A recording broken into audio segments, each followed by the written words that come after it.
예배 말씀 요약을 참조하시면 오늘 두 가지로 나옵니다. 첫째, 바울이 복음을 바로 전함. 여기서 소지가 7개씩 되는데 우리 공과체면 이렇게 많지 않습니다. 4개씩 이렇게 되는데 본문 중심으로 해서 제가 이렇게 조금 늙혔습니다. 그 다음에 2번, 부모가 어린 자녀를 기는 것 같이 함. 7절로 12절 이런 내용으로 오늘 은혜를 받도록 하겠습니다. 그러면 1절 읽어보세요. 형제들아, 우리가 너희에게 들어간 것이 헛되지 않았다는 것을 너희가 스스로 알고 있다. 너희가 아는 대로 우리가 전에 빌립보에서 고난과 모욕을 당하였으나 많은 싸움 중에 하나님 안에서 하나님의 복음을 너희에게 담대히 전하였다. 네. 그러니까 오늘 제목은 사도 바울의 충성된 전도, 사도 바울의 충성된 전도에 대해서 사도 바울이 데살로니가 또는 다른 지역에서도 필리포에 가서는 생명 내어놓고 이렇게 복음을 전한 그 충성된 전도를 우리가 배워서 우리도 다른 사람에게 나가서 이런 전도를 잘 해야 되겠습니다. 그래서 오늘 제목은 사도 바울의 충성된 전도, 첫째, 바른 복음을 전함을 너희가 안다. 1절에 그랬습니다. 사도 바울이 자기 생각, 자기 뜻, 사람들을 기쁘게 하려고 자기 생각대로 복음을 전한 게 아니고 또 다른 복음을 전한 게 아니고 바른 복음을 전한, 이 발음이 좀 비슷한데 바른 복음이 있고 다른 복음이 있습니다. 다 차이인데 천지 차이. 그래서 우리 성경은 바른 성경이라고 했습니다. 요즘 표준 세번역 성경이나 개혁 개정판이나 성경에 잘못 번역이 된 것이 많기 때문에 우리는 바른 성경을 만들어서 모두가 다 쉽게 깊은 진리를 이해할 수 있도록 만든 성경이 바로 바른 성경입니다. 근데 우리가 좀 작다 보니까 사람들이 우리 성경을 보고 이상하게 생각하는 사람들이 있어요. 그렇지 않습니다. 사도 바울도 사람 의식하지 아니하고 바른 복음을 전했다. 그러니까 이 바른 복음을 배우고 바른 복음을 전한다는 것은 참 큰 복입니다. 사도 바울이 어떤 사람입니까? 유대교의 열심분자고 참 지식이 많고 유능한 일꾼인데 예수님에 대한 바른 복음을 배워가지고 그들에게 전해줬다. 그러니까 누구를 만나느냐에 따라서 우리의 신앙이 달라집니다. 가끔 생각해 봅니다. 내가 만약에 천주교인이 되었다. 나름대로 거기서 열심히 들어서 천주교인. 다 사람이 나쁘다는 건 아닙니다. 오해하시지 마시고. 그 배우는 진리가 달라요. 교리도 다르고. 그렇기 때문에 우리가 얼마나 큰 복을 받았는지 이 사도 바울이 그 당시 유대교에서 크리스찬, 기독교로 개종을 해가지고 이 바른 복음을 받아가지고 바른 복음을 전했는데 그걸 데살로니가 교회에서 전해준 것을 너희 스스로 안다 이거죠. 너희 스스로. 데살로니가 교인들이 다 안다 이 말이죠. 저도 우리 합동측에 있다가 여기 돌아서 지금 한 40년 가까이 됐는데 얼마나 감사한지 몰라요.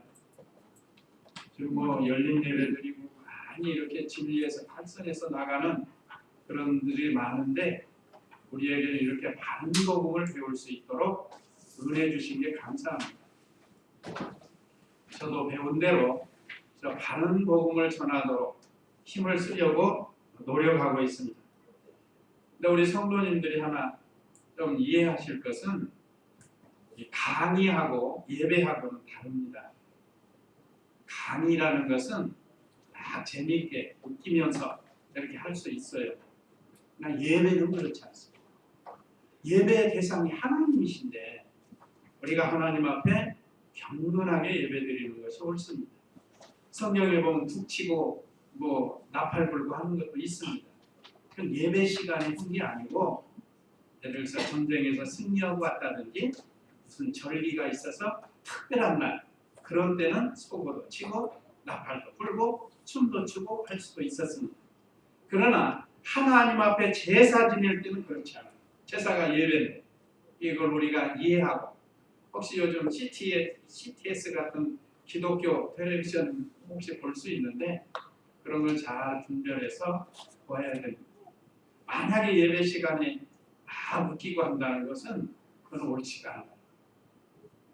예배 시간은 하나님께 지금 우리가 경건하게 우리 자신을 신령과 진정으로 드리는 그런 예배라야 하나님이 받으신다고 그랬습니다.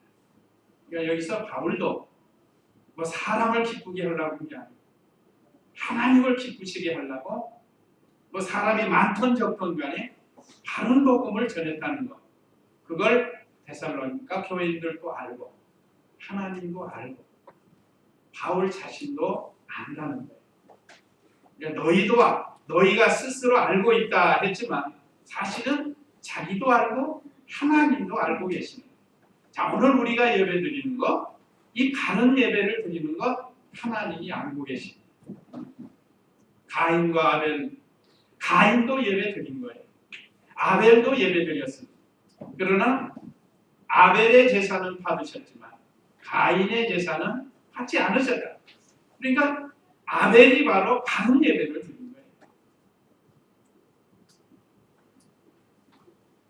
자, 그 다음에 두 번째 2절 읽었지 않까 1절에 보면 너희가 아는 대로 우리가 전에 빌립보에서 고난과 모욕을 당하였으나 많은 싸움 중에 하나님 안에서 그랬는데 자 여기 이 데살로니가 교인들이 과거의 바울과 그 일행이 빌립보 교회에서 어떻게 했는가를 너희가 안다 이거죠. 특별히 대표적인 게 바울이 빌립보에 가서 복음을 전하다 어떤 많은 고난을 당했습니다. 이 당시 유럽은 기독교가 처음 시작할 때 아니에요. 유럽 지방에서 처음 기독교가 시작된 것이 바로 필리포라. 거기 가서 이 예수님을 증거하려고 하니까 얼마나 많은 핍박이 있었겠어요. 우리나라도 초대 천주교 들어왔을 때도 많은 순교자가 나왔습니다. 초대 그 천주교. 그리고 이제 복음을 좀 들고 신부들이 들어왔는데 많은 핍박을 받았고 그 후에 한 100년 후에 우리 개신교가 들어왔어요. 근데 우리 개신교는 천주교가 갔던 길로 오지 않고 우회해서 들어왔어요. 천주교는 다이렉트로 들어왔다고 하면 우리는 우회해서 들어왔는데 그것이 바로 의료사업하고 학교 또 한글 이런 거를 통해서 복음이 전파됐습니다. 그냥 복음을 전하면 예수담이라고 해가지고 얼마나 많이 핍박을 했는데 실제로 우리 선교사가 들어왔을 때도 핍박해서 죽이지 않았습니까? 그 유명한 대원군. 그래서 많은 우리 기독교 신자들이 핍박을 받았습니다. 자 여기 바울도 빌립보 지방에 가서 유럽이니까 복음을 처음 전할 때 얼마나 많은 핍박을 받았는가를 우리가 알 수 있습니다. 제가 이 지도를 보니까 지중해 바로 옆인데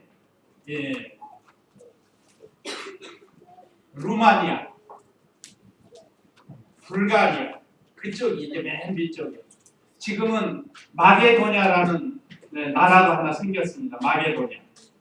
마게도냐인이 원래는 합쳐졌지만 이 고르바초프 때 많은 민족이 자기 나라를 회복했습니다. 그래서 마게도냐라는 우리 성경에 나오는 그 나라도 회복이 됐습니다. 그 위로도 보스아니아, 루마니아, 헝가리, 유고, 체코, 독일, 프랑스 이런 식으로 이제 윗지방 서쪽으로 이렇게 서북쪽으로 이제 올라가게 되는데 자 이렇게 현재 나라로는 그래요. 그렇지만 처음 빌립보 지방에 가서 복음을 전할 때 고난도 당하고 모욕도 당했고 많은 싸움을 했다고 했어요. 싸움이라니까 치고받고 싸운 게 아니고 영적 전쟁을 한 거예요. 영적 전쟁. 우리 기독교는 사랑으로 이기는 전쟁, 사랑으로 혈과 육으로 이기는 전쟁이 아니고 그게 누구의 방법이죠? 예수님 방법. 예수님이 사랑으로 싸우고 이기지 않았습니다. 사랑과 진실이 반드시 이기게 돼 있습니다.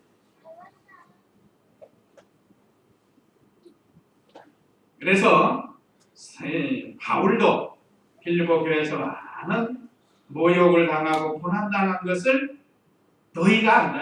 너희 아는 대로 그랬죠? 너희가 아는 대로. 그래서 많은 싸움. 하여간 진리는 일시라도 양보하면 안 돼요. 싸워서 이겨야 돼요. 진리는. 그러나 진리가 아닌 것은 싸우지 말라. 싸우지 말고 잘 화합을 해라. 진리가 아닌 것은. 그래서 이 WCC의 김인영 칸에도 많은 싸움이 있었어요. 반대하는 게 바로 된 분들입니다. 이미 우리가 영상을 통해서 보았고 지금도 제 스마트폰에도 보면 도대체 교회 안에서 이런 일을 할 수 있었을까? 얼마나 잘못된 것이 많이 돌아왔는지 혹시 인터넷 기사 보셨는지 모르겠네요. 이번에 우리 한국 WCC 총 개최하는 최고 책임자가 명성교회 김사만 목사님 아니 보셨는지 모르겠지만 어느 성도가 예배 시간에 오물 한 바가지를 갖고 가가지고 뿌려버렸다. 난리가 났다. 오물을 그냥 뭐 2리터인가 얼마 가지고 들어가가지고 확 뿌려버렸다. 너무 잘못된 것을 전에 안 그랬는데 그분이 그 전에 안 그랬어요. 그런데 이분이 커지니까 무엇 때문에 그랬는지는 몰라도 잘못된 길을 자기만 간 게 아니고 많은 교회들을 끌고 갔다. 이게 얼마나 잘못된. 그럼 이번 기회에 좀 회개하고 돌이키면 좋겠어요. 어떨지 모르겠지만 회개하고 돌이켜야 자기도 살고 성도들도 사는 거예요. 완전히 다르잖아. 기독교 운동을 내세워서 시작한 것이 각종 다른 종교, 이단 이런 것들도 들어오고 미신도 들어오고 초혼대로 했어요. 초혼대. 죽은 귀신을 부르는 거 아니에요? 죽은 귀신들을 찬양하는 그런 일도 하고 그게 우리하고는 너무 아반. 그래서 어느 분인지는 몰라도 하여간 논란받는 일을 했어요. 그리고 감옥에 갈 수도 있고 또 교회에서 뭐 목사님이 감옥에 보내라고 그러겠어요. 원수를 사랑하라고 했는데 어떻게 할지 모르겠어요. 하여간 이 바른 신앙생활, 바른 예배, 바른 복음 또 바른 복음을 세워나가기 위해서는 고난과 모욕을 당해야 돼요. 우리가 이 진리를 양보하지 말고 잘 싸워야 된다. 고난이 온다고 힘들다고 포기하거나 중단하지 마세요. 이 바른 길을 가는 데 있어서 힘들고 어렵다고 포기하고 중단하면 그건 안이 간 것만 못하다고 그랬어요. 안이 간 것. 마라톤 선수가 한참 달리다가 아이고 힘들어 못 가겠다. 중간에서 포기하면 그게 뭐 안 간 것만 못 오잖아요. 그래서 이 참된 일꾼은 끝까지 가는 겁니다. 또 2절 하반절에 보면 하나님 안에서 하나님의 복음을 너희에게 담대히 전하였다. 하나님 안에서 담대히 전한 거예요. 하나님 안에서라는 말, 이것은 하나님으로 인하여서 또 하나님의 말씀, 진리 안에서 행했다는 그런 뜻입니다. 하나님 안에서. 오늘 우리도 하나님 안에서 사는 게 뭔가? 이게 진리 안에서 사는 거예요. 다른 거 없어요. 진리가 하나님 말씀이니까 하나님의 뜻이고 그러니까 하나님 안에서 있는다는 것은 하나님의 말씀 안에 거하는 것을 가리킵니다.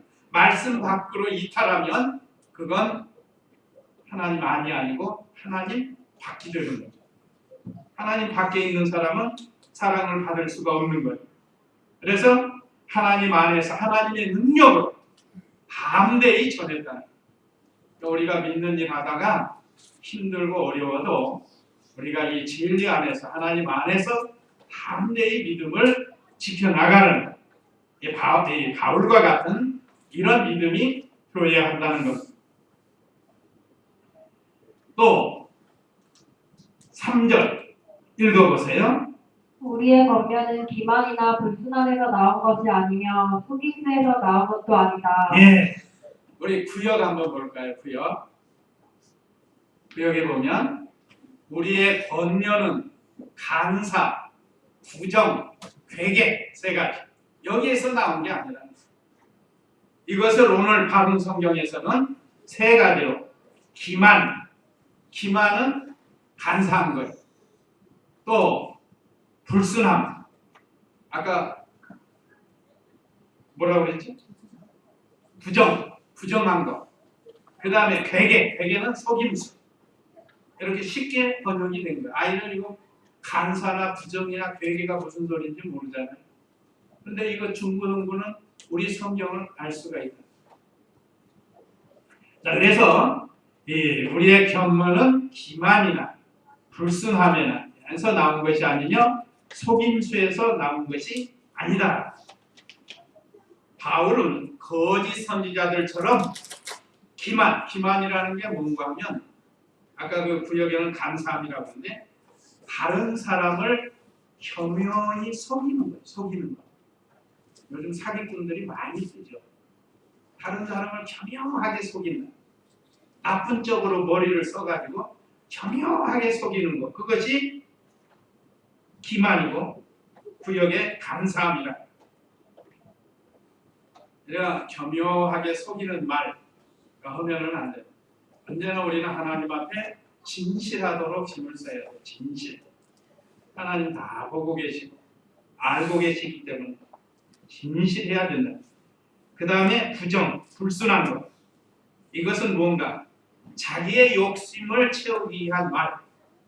자기 욕심을 채우려고 얼마나 사람들이 불순한 말을 하고 부정하게 행하는지 모릅니다.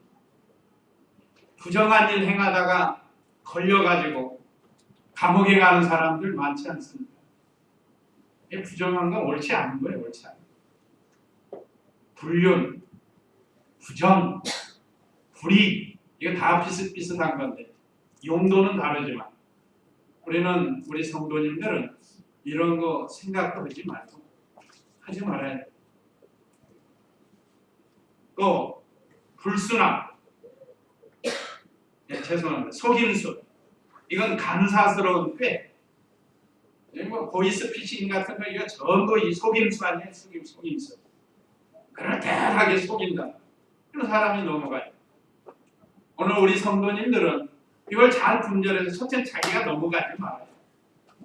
이런 일 해서도 안 되지만 자기가 넘어가지 않도록 하는 거예요.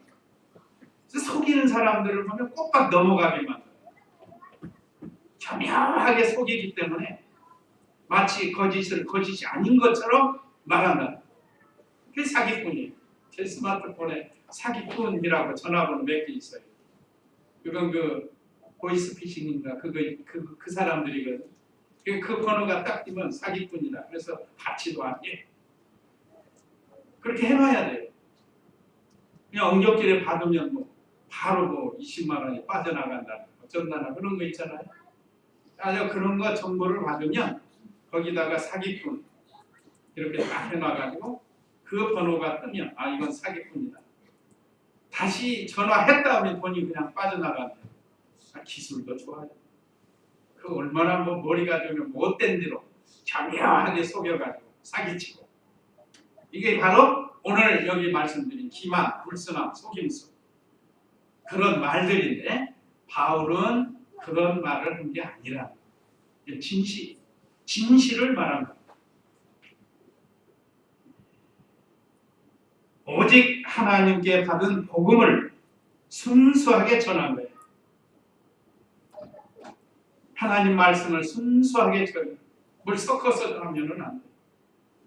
죄송하지만 천주교는 많이 섞어져 버렸어요. 섞어져 가지고 지금 나가는 거예요. 참 진리에다가 교황의 메시지 같은 것들이 마치 진리인 것처럼 섞어져 갖고 나요. 그래서 우리하고는 너무 다르고, 또 우리 개신교래도 하나님의 말씀에다 뭘 자꾸 섞으면 안 돼요. 갈라디아 교회는 뭘 섞었죠?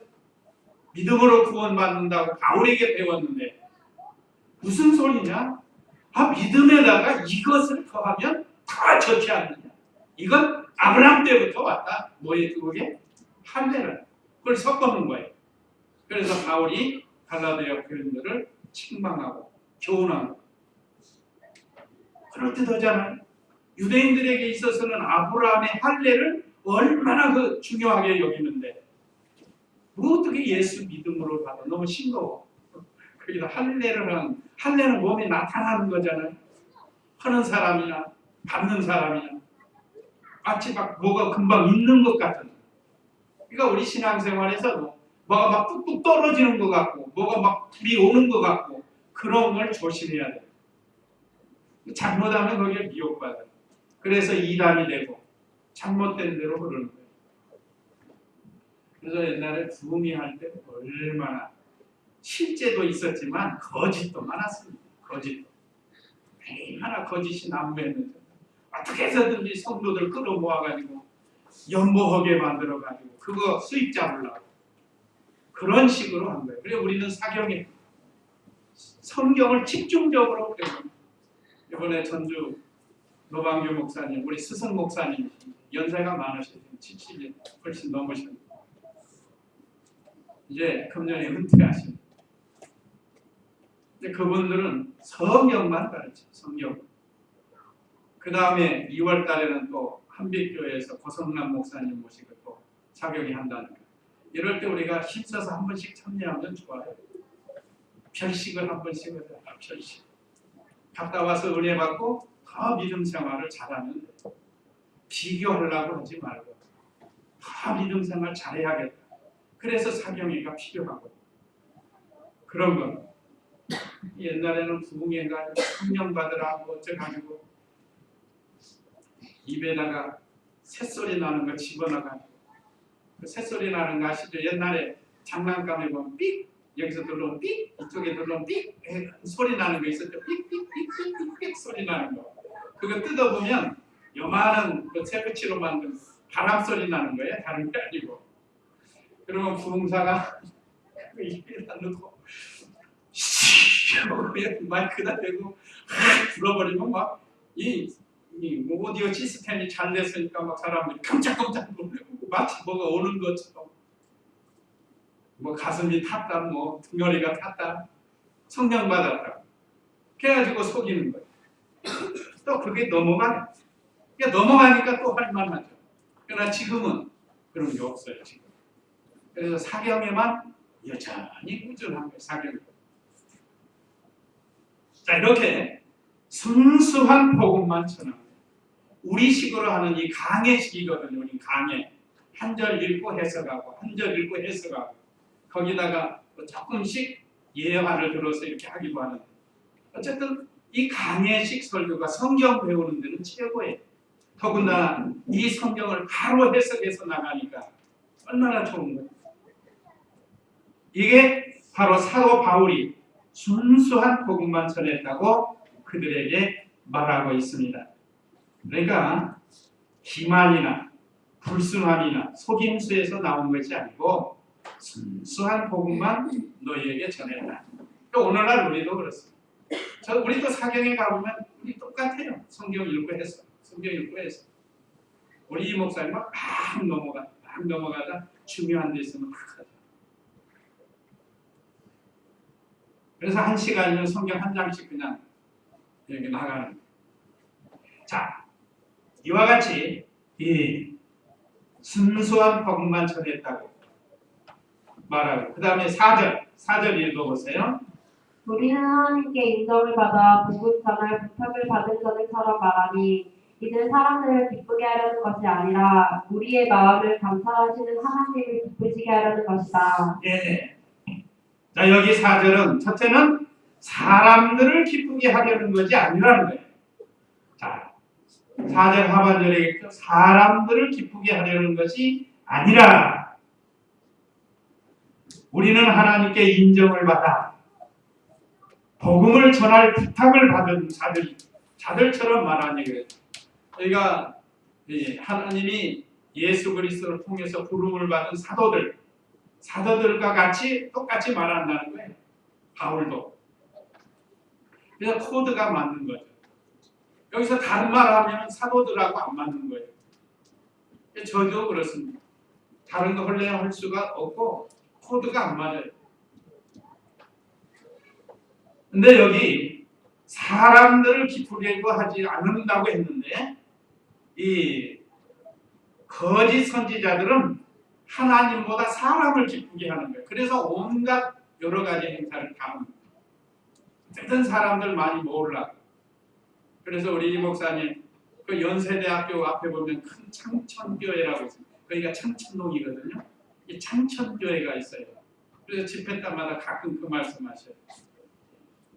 아름다운 젊은이들의 모임, 교회에다 그거 써놓는데 아름다운 젊은이들의 모임 해놓고 행사를 하는데 뭐 세상 노래도 하고 젊은 사람들 말하면 짝지어 죽습니다.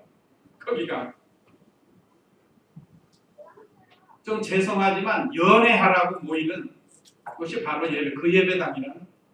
자, 그렇게 하니까 전에 보수적으로 신앙생활했던 분들은 다 나가고 이제 시장에서 모이는 분들만 잔뜩 모여가지고 예배를 드리니 그러니까 좀 사람을 얻기 위해서 방법을 달리했다가 기존 성도들 다 나가버려요. 그러니까 우리는 성경을 오늘 여기 사도 바울처럼 바로 가르치면서 사람들을 기쁘게 하려고 하지 말고 여기서 사람들 기쁘게 하려고 하는 건 육신적인 기쁨을 말하는 겁니다. 육신적인 겉으로. 우리는 무슨 기쁨이 있어야겠죠? 영적인 기쁨이 있어요. 속에서부터 나오는 참된 이 기쁨, 영적인 기쁨. 그걸 누려야지 육신적인 쾌락, 감정적인 거 그런 걸로 만족하면은 그건 얼마 안 가요. 또 그건 목마른 것 같아요. 또 더 재밌는 거 찾아가려고, 더 재밌는 거 찾아가려고.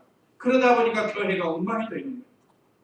요즘 지금 이 도시교회들이 그런 데가 많아요.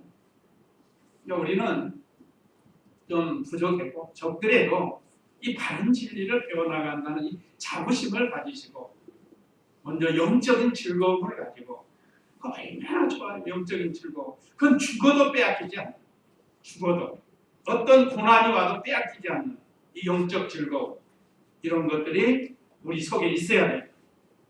근데 여기 바울은 외부적으로 사람들을 기쁘게 하는 것이 아니고 우리 마음을 감찰하시는 하나님을 기쁘시게 하려는 것이다. 하나님을 기쁘시게 한다. 오직 하나님을 기쁘시게 한다.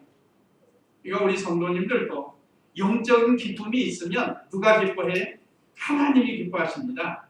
우리가 어디 나가서 믿음을 잘 지키고 영적인 신앙생활을 하면 하나님이 기뻐하셔요. 하나님. 사람의 제일 드는 목적이 하나님을 영화롭게 하는데 기쁘시게 하는 겁니다. 그래서 우리 교회 5대 지표 중에 첫 번째가 하나님을 기쁘시게 하는 교회. 참 좋은 것 같아요. 저는 이거 우리 고성남 목사님에게 배웁니다. 그분 사상이 스마트폰 탁 들어가면 거기 고성남 목사님이 나오는데 거기 보면 하나님을 기쁘시게 하는 땡땡땡땡 정직했어요. 그러니까 그분 사상이 그렇습니다. 그러니까 오늘 우리도 하나님을 기쁘시게 하는 교회가 돼요. 그러려면 이 하나님의 말씀대로 순종해야 하나님이 기뻐하십니다. 믿음이 없이는 하나님을 기쁘시게 못하나니 그랬죠? 우리가 믿음으로 하나님을 기쁘시게 해드리는 그런 생활이 돼요. 그 다음에 5절 6절 읽어보세요. 너희도 아는 것 같이 우리는 어느 때든지 악함의 말을 하거나 탐심의 탈을 쓴 적이 없으니 하나님께서 우리의 증인이시다. 우리가 너희에게서든지 다른 이에게서든지 사람에게서 영광을 구하지 않았다. 예, 사람에게 영광을 구하지 않았다.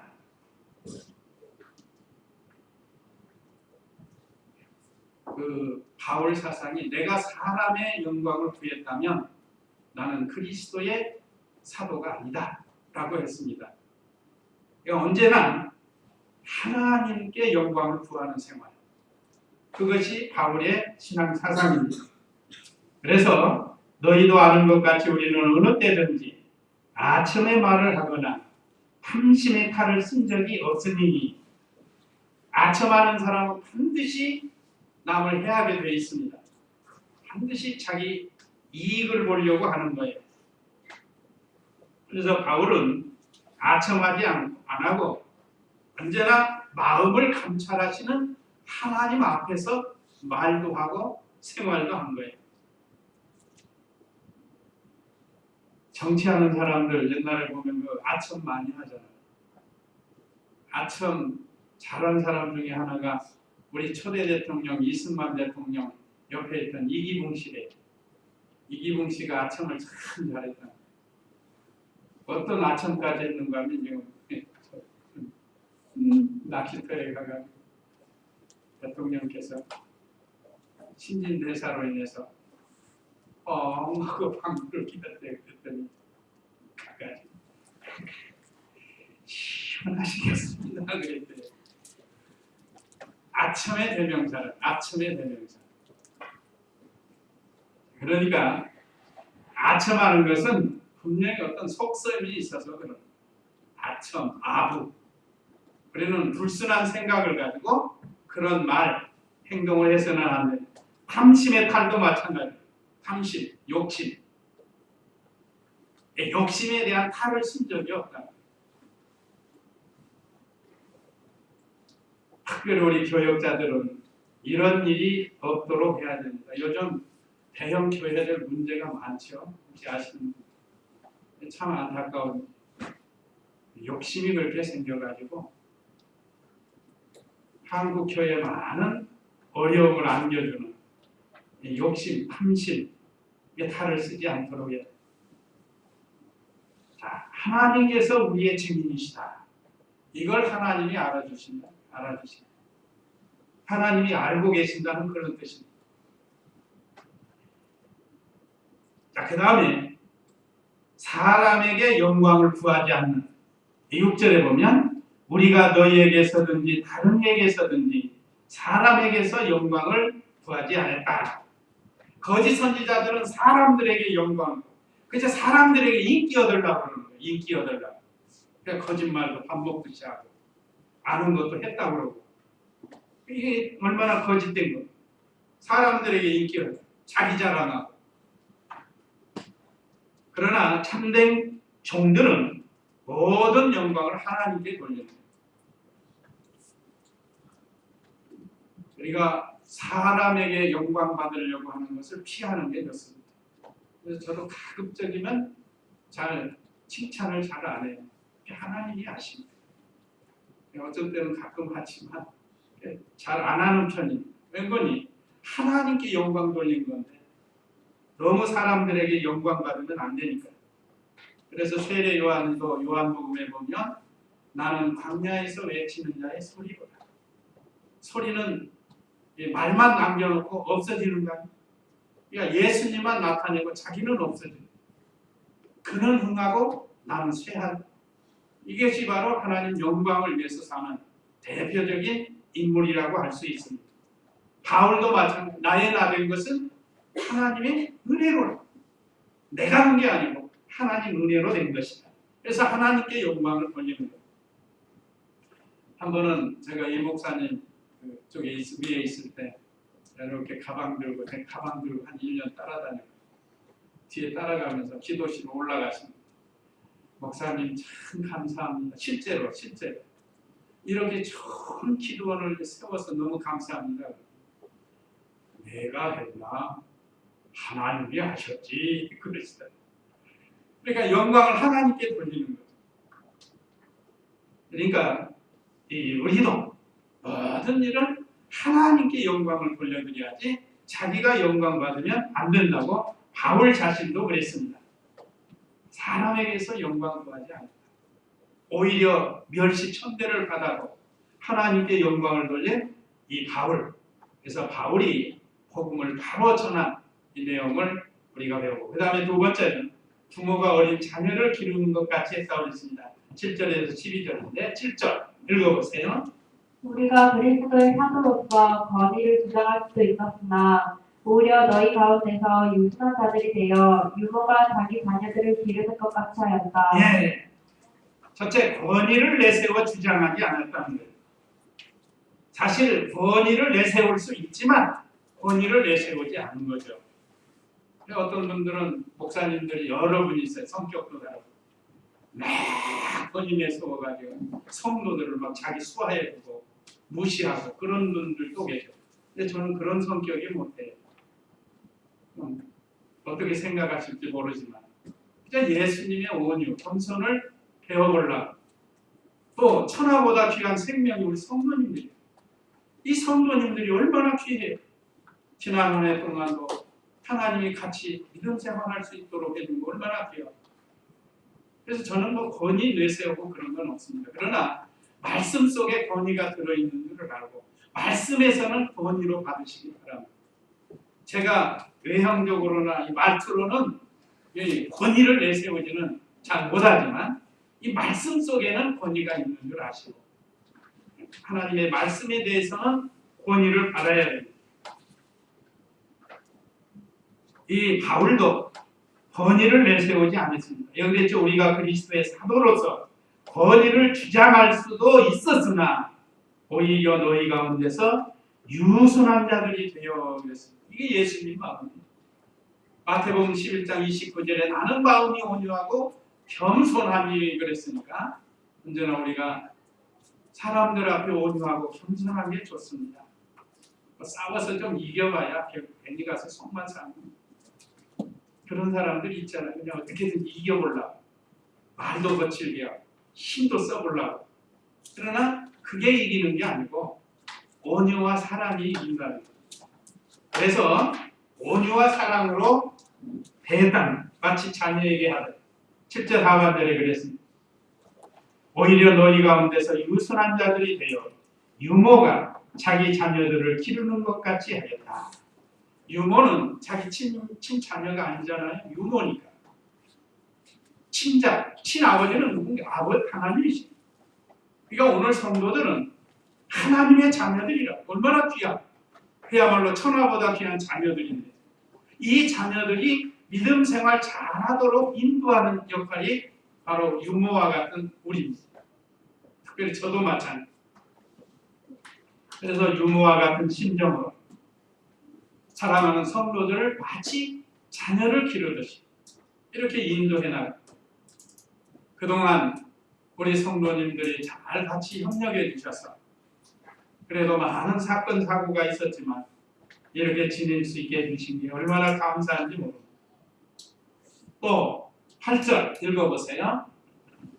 우리가 너희를 이같이 사모하여 하나님의 복음뿐만 아니라 우리의 목숨까지도 너희에게 주기를 기뻐하였으니 이는 너희가 우리의 사랑을 받는 자들이 되었기 때문이다.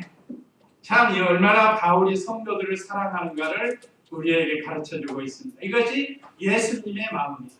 예수님은 목숨까지 주어서 죄인들인 우리를 사랑해 주셨는데 바울도 이와 같은 사랑을 가지고 데살로니가 교인들을 인도했다. 데살로니가뿐만 아니라 어디를 가든지 그랬습니다. 어제 산에서 텐트 안에서 이 말씀을 증거하면서 나는 과연 얼마나 우리 성도들을 사랑했는가 다시 한번 되돌아보게 되어 있습니다. 그래서 제 진심은 우리 성도님들이 하나님의 자녀들이고 저에게 맡겨주신, 그래서 저는 유모와 같은 그런 역할을 할 것을 또 좀 더 사랑할 것을 이렇게 기도하면서 생각해 보았습니다. 우리 성도님들 주님이 부르시는 그날까지 사랑해야 돼요. 가족도 마찬가지예요. 부모는 자녀를 사랑해야 되고 아내는 남편을, 남편은 아내를 사랑해야 돼. 또 성도를 사랑하고, 나아가서 이웃도 사랑하고, 나아가서 원수까지 사랑할 수 있는 이 사랑이 되도록 우리가 힘을 써야 되겠습니다. 참, 이 목숨까지도 주기를 기뻐하면서 사랑했다고 했는데, 여기까지는 아니래도 우리가 좀 사랑하면서 살아가야 돼. 이 사랑은 무슨 이성적 사랑도 아니고, 공격적 사랑도 아니고, 우정적인 사랑도 아니고, 이건 하나님 사랑. 그 사랑을 가지고 사랑하는 이 바울과 같은 이런 신앙이 되어야 되겠습니다. 그 다음에 9절 읽어보세요. 형제들아, 너희가 우리의 수고와 고생을 기억할 것이다. 우리는 너희 가운데 누구에게도 폐를 끼치지 않으려고 밤낮으로 일하면서 너희에게 하나님의 복음을 전하였다. 예. 자, 여기 9절은 아무에게도 폐를 끼치지 않고 수고를 했다고 했습니다. 형제들아, 너희가 우리의 수고와 고생을 기억할 것이다. 참, 데살로니가 교회를 개척해서 나가서 수고할 때 그 모습을 교인들이 안다 이거예요. 많은 수고를 하면서 성도들에게 폐를 끼치지 않고 하려고, 폐를 끼치지 않는 거 억지로 대접받으려고 하는 거 아니라는 뜻입니다. 그러나 성도들이 진정으로 사랑해서 대접해주고 하는 거는 좋은 거죠. 그런 것도 너무 없으면 너무 상방하잖아요. 성도들이 진정으로 감사합니다 해서 대접하는 거하고, 나 왜 뭐 안 사줘? 하는 거하고는 다른 거예요. 저는 그런 성격이 못 돼요. 대접해준다고 해도 상당히 좀 조심하는 그런 성격이 돼가지고, 왜 그런 거니? 그렇게 배웠어요. 배웠기 때문에 그런 겁니다. 그래도 성도들께서 사랑으로 대접하면 감사함으로 받을 수밖에 없는 거죠. 그러니까 폐를 끼치지 않으려고. 폐, 여기 그랬잖아요. 누구에게도 폐를 끼치지 않으려고. 제가 하는 것은 하나님에 대해서 성도들이 믿음 쓰는 것을 말하는 거고, 개인적으로 제 때문에 성도들이 폐해가 되지 않도록 하려고 삼가 조심하는 중에 있습니다. 그러니까 그렇게 이해하시면 좋겠어요.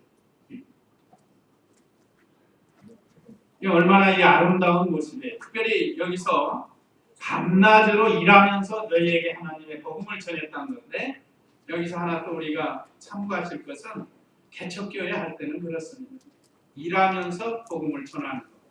그러나 교회가 어느 정도 안정되면, 초대교회 때 사도행전 6장에서 그랬죠.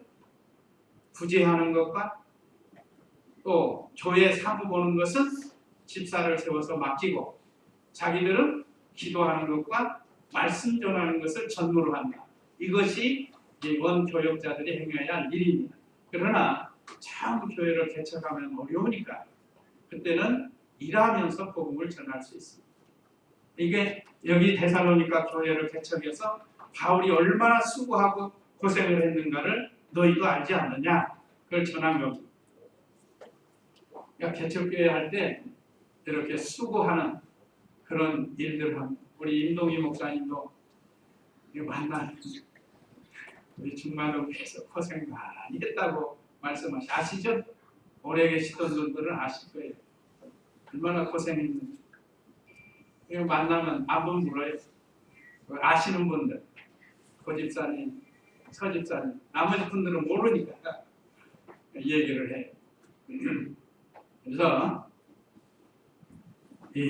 어쨌든 폐를 끼치지 않으려고 하는 이 정신, 이것이 좋은 겁니다. 하나님 일이 잘 되도록 합니다. 그 다음에 10절 읽어보세요. 믿는 너희에게 우리가 얼마나 경건하고 옳고 흠없이 행하였는지에 대해서는 너희가 주인이며 하나님도 그러하시다. 예, 여기 10절에서는 교인들에게 참된 모본을 행했다. 사도 바울이 또 그 일행이 믿는 너희가 너희에게 우리를 가라고 했으니까 바울과 그 일행 복음 전하는 일행들 있잖아요. 우리가 배운 실루아노나 디모데 또 그 외에도 있겠죠. 그런 사람들이 우리가 얼마나 경건한 생활을 신앙의 유인들 경건한 생활을 한 거예요.